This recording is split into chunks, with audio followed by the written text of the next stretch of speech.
Industry leaders in high-tech and e-commerce share their amazing insights with Silke Schweigert, CEO of Yonkers.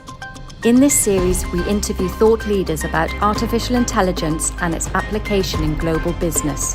Within a few minutes, gain amazing insights into the use of AI to drive global customer experience. Hi Stuart, welcome to the Amazing Insights interview. Really pleased to have you on the show today. Oh, it's amazing to be here. Thank you very much for the introduction, for the opportunity. It's great. Absolutely. Would you mind just introducing yourself and your company to us? Sure, very happy to. So my name is Stuart Barker and I'm the General Manager of Comestri in Europe. Comestri is an amazing company. I was fortunate enough in a previous role to spend a number of years working in Asia, and I got to know the team at Comestri actually pretty well. Fantastic Australian software company, transforming e-commerce and the e-commerce back office for retailers everywhere. And I'm delighted to be hopefully replicating their success in Australia here in the UK over the next couple of months and years. Fantastic. So you're really looking after the EMEA region now? Yeah, we've got a small team here, about 12 of us at the moment, and growing rapidly. We've got an amazing cadre of customers already in the UK, and we're really excited about the upcoming years and months. There's so much happening in the market. I think some we're going to talk about today, but so much change and so many things are moving. There's a really great opportunity for Comestri, and we're very excited to be taking our stake in the European market. Great.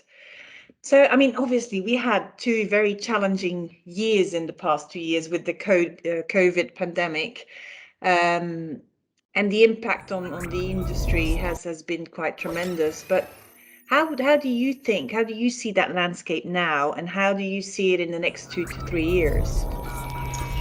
Yeah, it's a great question. And, I think retail has been dominated for the last couple of years by COVID. But alongside that, we've had the underlying pace of just general digital transformation. That's been impacting on people too. They were already in flight on a lot of projects. And then, of course, we've had some supply chain issues, which were, caused by COVID and then compounded by, a container ship going across the Suez Canal, right, the Ever Given. So it's been a really challenging year. And I think that what we've noticed particularly is that we've never seen transformation at this pace before. Mm-hmm. So there was a beautiful statistic, I think, and I won't nail it on the head, but something like 10 years of digital adoption happened in the first 6 to 8 months of the COVID period. So we've seen a number of organizations recognizing now that digital is probably the cost of doing business. It's certainly the cost of kind of doing effective business in a pandemic. And it's caused profound change in the way that retailers and e-commerce retailers are actually conducting their business. It's created huge opportunity for people. So that's the first thing to say, which is those people executing well are starting to see new opportunities turning up, perhaps in new geographical territories and locations, which I know is something very interesting to you. But also we've seen just innovation, particularly around the store. I mean, who knew that in a global pandemic, retailers would start to look at their store footprint and understand how they can leverage that to meet the expectations of their consumers and keep up with people like Amazon that for a long time were defining the customer experience. So it's been a really interesting couple of years. I think forward looking, we're going to see continued digital transformation. So more and more people will be leveraging digital channels to reach their consumers. I think we're going to see a real drive into a marketplace economy, which is also being driven out by some of these changes. So this is a really exciting time to be in retail. Absolutely. And so with that in mind, where do you see technology and the use of AI making the biggest impact in e-commerce? Yeah, so that's a really interesting question. And we've been thinking about it for a while, actually, within Comestri. I think what's really interesting in AI development in retail at the moment is that the problem now is not the insight generation. There's a lot of smart companies that have been spending a lot of money to produce algorithms and AI capability that finds these insights. The challenge actually the market has now is actually putting those insights on a stage. It's the presentation layer. It's how do you turn that insight into a piece of content that the customer can experience. And I think that the promise of headless commerce, which is this emerging trend that Comestri is really heavily aligned to my mind, that notion of headless commerce is actually the promise of personalization in commerce, right? It's the first time meaningfully that data is going to get injected into the e-commerce shopping experience to differentiate for the consumer. And I think this is creating a huge opportunity for AI, because the problem has been for the last couple of years not arriving at the insight, but actually communicating that insight to the consumer. And I think the headless capabilities and that the ability for that presentation layer to genuinely reflect data is really, really exciting. So I can definitely see that as an emerging trend, and that's I think a change that people are going to be looking at. So AI, I think, is going to be driving that. I think that we're going to start to see in our world closer alignment between supply chain and marketing. So making sure that when you can see audience sentiment around people searching for product, that makes its way back into the stack and starts to trigger ordering and procurement processes to meet that demand. So we're seeing innovation around that space. From our perspective, we're spending a lot of time and energy understanding how we can apply artificial intelligence to doing much better fulfillment across product. You know, you have maybe a German warehouse and a Belgian warehouse, but some instances it may be cheaper and easier and better for the consumer to ship from that German warehouse, even if that consumer is in Belgium, right? So starting to understand the next layer of fulfillment capability, I think is going to be really important for our future success.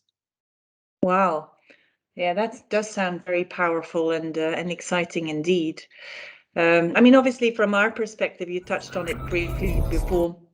We see a lot of our e-commerce customers pushing into new markets, so i.e. needing new languages. So that's how we notice it, because they do need new languages. Which then gets me thinking, you know, from your perspective, what are the main priorities as they apply to growth strategy for e-commerce companies? Would it be process? Would it be content and data? Would it be a faster time to market? What are the key drivers there in your view? So I think, I mean, number one, great question, and there's so many ways to address it. I think there's some really interesting innovation happening around internationalization, and I'm going to come back to your question, but there's new opportunities presenting themselves, especially in marketplaces, and I'm going to return to that in just a second or two.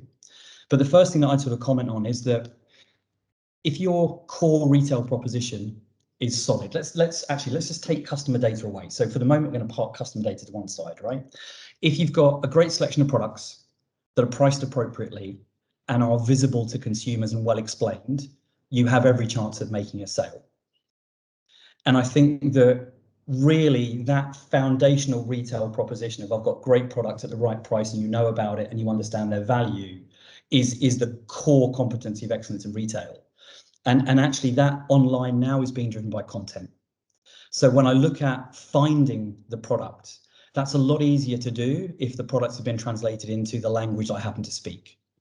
So holding that product information, you know, I don't know what cozy slippers is in German as an example, but it's a very important thing if you're trying to sell your cozy slippers to German people, right?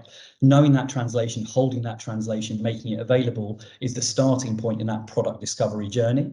And with Comestry and our PIM and the way that we work together, you know, we can really enrich that data set to make it highly discoverable.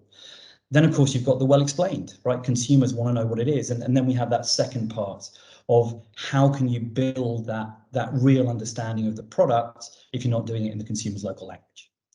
So I think as people have started to look at opportunity, and just to go back a little bit, we were talking about how things have changed. Well, during that supply chain challenge that a lot of retailers were experiencing over Europe, consumers were shopping out of their country to find the goods and services they absolutely relied on. Yeah. You know, so we're starting to see now that kind of trend building, and that's created huge opportunity for some retailers who have got their act together and who are able to express themselves in multiple languages. They've found themselves discovered a lot more, and there's definitely more demand in the market as a result of that. So I think that content piece is really exciting.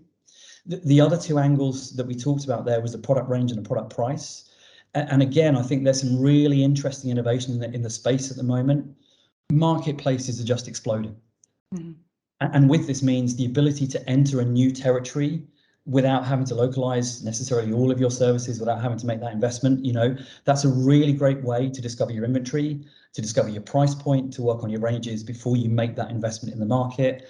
It gives you all those clues around content and product discovery, you know. So I think there's some really interesting opportunities for retailers to execute. And I would encourage them to do so, right? This isn't a hard thing to do. And if your retail competency is good in one market, why wouldn't it be good in a second or third if you're taking that step to localize and to engage with that audience in their own language, in their own culture, around their own, you know, paradigms in buying and shipping decisions? I think it's really, really important. Yeah, absolutely. So, I mean, what you're saying as well is that the barrier of entry into a new market has now become a lot lower, right? Through the internet and through the fact that it can be an e-commerce market. So, wow, it sounds really, really interesting, and especially also interesting to hear what Commerce has to offer there in terms of services to help organizations to really improve their customer experience and make it more efficient. So really, really exciting times ahead, it sounds. Yeah, it's great. And we're really excited about the work we're doing with you. I think the ability for us to align that product information layer much more closely to your translation services just creates amazing agility for everyone involved, you know, and it makes that market entry and that translation and appealing to a broader, it just makes it so much easier, you know, almost turnkey. So we're very excited for what 2022 has, partnering with your teams as well. Likewise, Stuart, and thank you very much for sharing your experiences, your expertise, and your insights on the e-commerce market with us. Thank you very much, and I hope to speak to you soon again. It's been my pleasure. Thank you, Silke. Take care. Thank you. Bye-bye.